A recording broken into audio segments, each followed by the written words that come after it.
Oi, turminha, boa tarde, como vocês estão? Espero que todos estejam bem. Vamos para a nossa atividade de hoje. Hoje, terça-feira, 29 de setembro, vamos ter atividade de matemática no livro integrado e no caderno, certo? Nosso assunto de hoje é sobre as medidas de comprimento, tá? Vamos falar sobre esses instrumentos que servem para medir, tá? Então, nós temos a trena, a fita métrica, régua, metro articulado. A trena, ela permite a medição de distâncias, cálculo de áreas, é utilizada principalmente na construção civil por pedreiros. Já a fita métrica possui a mesma função da régua, só que com ela nós podemos medir espaços maiores com maior facilidade. A fita métrica também é utilizada por costureiras, em lojas que vendem tecidos. O metro articulado também é utilizado na construção civil, tá? Serve para medições lineares. Já a régua serve para traçar segmentos de reta e medir pequenas distâncias, tá? Para medir comprimentos maiores, nós usamos o metro. Então, um metro, ele tem 100 centímetros, tá?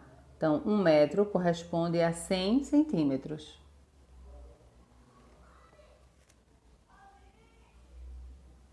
A atividade no livro integrado.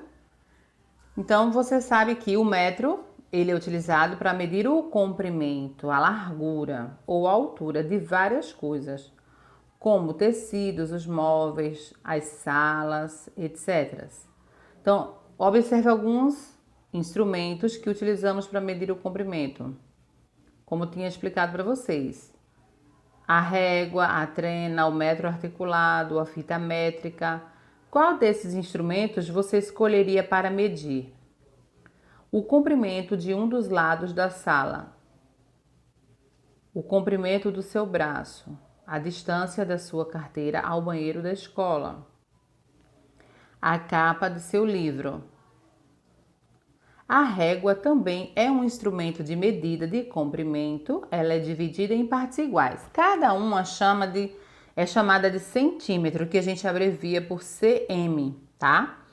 Podemos dividir o metro em 100 partes iguais. Cada uma dessas partes é chamada de centímetro. Então, um metro corresponde a 100 centímetros, certo? E para você trabalhar com a régua, você começa a medir do zero, certo? Vamos para as atividades. Observe os instrumentos a seguir e contorne, circule, qual você usa para desenhar ou para fazer linhas retas no caderno. Depois você vai marcar um X nos objetos que compramos por metro. Depois você vai observar os desenhos, vai usar uma régua para fazer as medições e vai responder as questões. Qual é o tamanho do lápis azul? Quanto mede o lápis amarelo? Quanto mede o lápis vermelho? Qual é o maior lápis dos três e o menor? No quarto quesito, você já mediu o seu tamanho? Fique em pé junto à parede da sua sala e peça para alguém fazer a sua marca com o lápis na parede sobre a sua cabeça, igual no exemplo, tá? Em seguida, meça com a fita métrica desde o chão até a marca na parede. Assim você obterá o seu tamanho ou a sua altura e pode escrever na linha abaixo. Agora resolvendo os problemas. Alessandro comprou 35 metros de madeira para fazer uma cerca. Ele já gastou 6 metros. Quantos metros ele ainda tem? Então você vai ter que fazer uma continha. Que continha é essa? Viviane tem 8 metros de tecido e Lia tem o dobro. Quantos metros de tecido as duas têm juntas? Então, para você calcular o dobro, você multiplica por 2, certo? E aí você vai descobrir quantos metros elas têm juntas, certo? Agora, atividade no caderno, uma atividade na folhinha, certo? Também sobre medidas de comprimento. Para medir pequenos comprimentos menores que 1 metro, normalmente a gente usa a régua. A régua é um instrumento de medida e ela está dividida em centímetros. Para medir é preciso começar do zero. Quantos centímetros tem a régua acima, essa que está desenhada?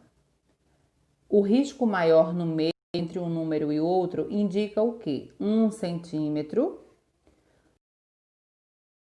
ou meio centímetro. Use uma régua e meça a capa de um livro. Quantos centímetros tem a parte mais curta? Pode ser o seu livro mesmo. Quantos centímetros tem a parte mais longa? Use a régua e meça um lápis. Quantos centímetros ele tem? Excelente atividade a todos. Uma ótima tarde. Fiquem com Deus. Beijos.